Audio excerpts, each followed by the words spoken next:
Hello and welcome. This is Japan, and we are back to Evolve, number 20 on the entire thing. I can't believe we're up to level, or not level, um, to episode 20 already. It's been kind of a crazy journey, but this card is a little bit unique, so we're going to jump into it, I guess. Again, why do they have to mess with the formula? They've had this beautiful formula for probably about 6 or 7 evolves where they get the 3 matches. All of them are pretty solid, and it's nice. So what are they doing this one? They decide to change that completely up and put 4 matches in here, and it just kind of makes the whole thing struggle. So let's just kind of jump into it, and we'll see. Because the thing is, I just don't understand why people. I mean, like, don't understand this. Like, cage match is a big thing, and I always gripe on that. That it's a huge deal to get your matches on cage match, and you can't rate 3 out of the 4 matches because of that. So it's a gripe. I know it's probably an only thing that I think about. I like the go in cage match and see other people's ratings above it and see what the show is and all that, but you don't get to see that because of these matches. But we'll jump at the start of the show. This match I thought was going to absolutely cook. It was Tyra May Steele, Chantel Moreau versus Kylie Ray in a triple threat. It was kind of one of those things where it was kind of a highlight. We kind of knew Tyra May still was gonna win. I mean, she got that demotion from NXT to here, and it's kind of rough. Like I would definitely be feeling like this is kind of not where you want to be. But also, Kylie Ray has been kind of like their big veteran presence that put in there, and they just disrespect her with her losing so much. I mean, she only has like 1 victory. I think out of like 4 or 5 matches, she's been on like a fourth of these shows, if not more, and she just does not win, unfortunately. So I guess it's that this match itself really just ended up not having much flow to it. It was only 4:42, so they really didn't get the chance to do much. If anything, it was just kind of out of the blue. Tyra May Steele won. I'll put it in C. It was mildly entertaining, but I really was not expecting it to be so fast. Then next up, we had Gintala versus Kylie Bright. I think Gintala is definitely still one of my favorites on here, so they kind of had a vignette going into this of like why she's an attacker, which doesn't quite work with me. She kind of has like that like nervous smile where like she's trying to act like solemn and like that she doesn't care, but then she's kind of like smiling the whole time. I just wish they need to give her a little bit more work on that because one, it was a vignette that they recorded. They could have just taken another take of it and it would have been better, but I don't know. But it led into this match. I mean, she went against Carly Bright, which honestly the match itself was just kind of a fast, quick one. Again, I'd probably put it in C. Like it was competent, but it's 3 minutes, so it's very hard to like say that it's a good match.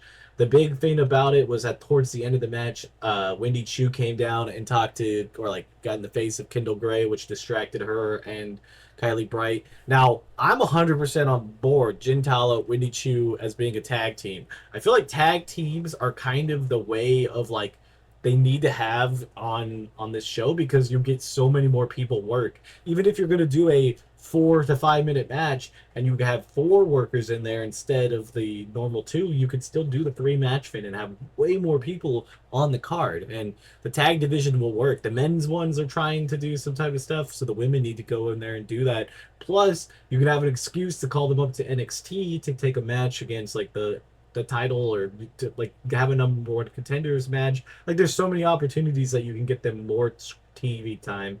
And yeah, so I'm gonna be cool if this happens. I'm gonna put it up in A. I'm cautiously optimistic that I'm hoping that's gonna be, and it's not gonna be a Wendy Chu Kendall Gray feud. I hope they do have that match first, and then it rolls into a 2v2 at some point. I think that will be the best case scenario.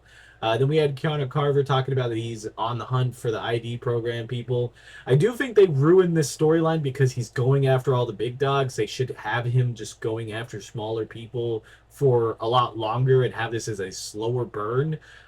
So I think that they kind of need to do that, like have somebody else step up before Sean Legacy. And I really feel like Sean Legacy should already get the golden ticket to go up to NXT already because he's already shown that he needs to be there. And like there's so many people that they have coming from the ID program that they could do that and it will be somewhere needed, because the men's NXT division is pretty weak at the moment, and any of the men that they could make into a star from Evolve and get them called up, I think is worth it, because we see all these people being called down because there's no space, like they're not doing anything up there. We got literally like three people on the show that are from NXT. I can even see them in the things right here of being like kind of demoted, so there's space up there to have somebody take over.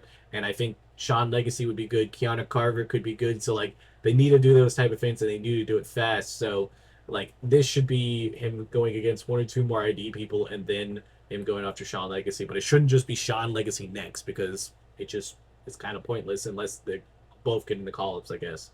So I'll put it up in A. I'm okay about it. Then we had Tate Wilder and Ridge Holland, the feud that I could not care one lick about. It's just neither of them have aura. I mean, I'm putting this down to D. I saw like they hinted at this last week, and they put this in there. I was like, oh my god. And then we go into a match with Tate Wilder against Idris Inoue, and I don't think it was that bad. It was definitely like, when I watched the match, it was definitely more match of the night at the time being, but it still didn't really connect. I think it's just the timing thing for me. I feel like 4 minutes is not enough time to really get that going in the match. It just feels like it's kind of weak. And Tate Wilder had a couple things in there, but it just kind of felt like he had a strong offense and immediately just lost. So I'll put that in C.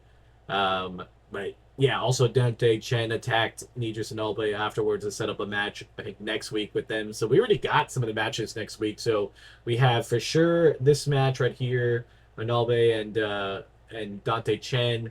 I think we also got what's the other one that they had another one that they announced too, but I can't remember. Oh, Swipe Right versus Jordan Oasis, and I didn't even put Jordan Oasis part in here because that guy is probably my least favorite wrestler on here. He's not a bad wrestler. It's just his gimmick. I don't know. I just can't get behind it. But then we get to the main event: Jackson Drake versus Lince Dorado. This match I felt was a pretty decent like title defense. I still think Callie Armstrong's one against Natalia was a better match. This match had some good flow to it. It was supposed to be like that. Vanity Project was not allowed down there, so there wasn't going to be any cheating, and they weren't really even creative about it. They had their music play, which distracted, and then they were hiding under the ring. It's just, yeah, I didn't think they needed to do that. I think they should have just had Jackson Drake win clean here, and it would have cemented him as a better champion. Plus, this has already been spoiled because he was supposed to defend the title, I think, next weekend or this weekend. So he was already going to have the title. They just kind of screwed that up by advertising that. The match itself, I thought was pretty decent. Definitely deserved to be in the main event. I think I'd put it in B. I kind of towed the line of like if I liked it or didn't like it, because there was like a lot that I think they could have done into a story standpoint that would have been a little bit better. But then there's other points where I'm just like, okay, this is a young guy versus like a crafty veteran, just like Callie Armstrong and Natalia. But it didn't really feel like Jackson Drake got any type of momentum from this. He just kind of cheated, and he really already kind of had the match in the bag. So that was unfortunate that they decided to do it that way. Then after the match, Jackson Drake gets attacked by Brooks Jensen. He got kicked out of the calling, and I guess this is what they're going to do with him. I I could care less. I don't know. It's just not a fun thing. Brooks Jensen's not a bad wrestler. He's just kind of fallen in the thing where he just nobody really likes him, I guess. Like, I don't know. They always have him on the outside looking in. Like with Brooks, he kind of was just there with him, and that tag team wasn't bad. But when they broke him up, they just didn't do anything with that. Then they put him in the Coling, it seemed like he was supposed to be the centerpiece to it, and they immediately add other people, and then he just kind of fell into the back, and then he just gets kicked out by Izzy Dame for no reason really, and it was just like, okay, now he's in Evolve. And I don't think it's going to be much of anything of being an enhancement talent for Jackson Drake and stuff, because why would you have him take the title off of the younger, better wrestler that they have? So, I don't know. The overall, I think the episode was a C. Wasn't the greatest. I liked the idea of some of the matches, and I liked the people in them, but I didn't really like any of the matches to be like, I'd probably want to watch this match again, unfortunately. And I feel like at the moment they really got to just hedge in like what they're doing with all the storylines, because they're adding more and more story, and I'm completely on board with that. but only having the when you try to put the four matches and then the story just like all the stuff in between just doesn't really work out when the match is going to be something so minor like this whole thing. So I don't know. Like I said, 3 matches, perfect. Have probably about 4 vignettes or like side things, and I'm perfectly happy. I would be completely happy with that. Like have back to back segments, like a match, back to back segments, second match segment, and then the ending, and then whatever else you want to put if there's something at the end of that. But it just feels like the matches just are not up there. I want to see a little bit more match quality because we need a little bit more time for that. But yeah, if you guys enjoy this, we do Evolve every week. This is episode 20, so we've gotten every single one of these, so I'm really excited about that. But until next time, this has been Japan. Bye, guys.